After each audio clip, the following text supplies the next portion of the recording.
ഇതുപോലത്തെ കുറേ നാണം കെട്ട കുറേ വൃത്തികെട്ടവന്മാർ നമ്മുടെ സമൂഹത്തിൽ ജീവിക്കുന്നുണ്ടല്ലോ എന്നുള്ള. നമ്മൾ സിനിമ റിവ്യൂ അതൊന്നും ഒരു പ്രശ്നമുള്ള ഒരു കാര്യമല്ല. പിന്നെ ഫുഡ് റിവ്യൂ, ഓരോ കടകളിൽ പോകുന്നു, റിവ്യൂ ചെയ്യുന്നു, അത് യൂട്യൂബിൽ പോസ്റ്റ് ചെയ്യുന്നു.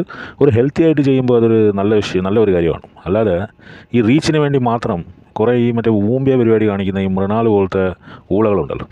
ഇവൻ്റെ വീഡിയോസ് ഇത് അവൻ്റെ സ്ക്രീൻഷോട്ട് തന്നെയാണ്, അവൻ്റെ പേജിൻ്റെ സ്ക്രീൻഷോട്ട് തന്നെയാണ് യൂട്യൂബിൽ. എല്ലാം മറ്റേ 11,000, 10,000, 19,000 ഇത്രയൊക്കെ ഉള്ളൂ വ്യൂസ്.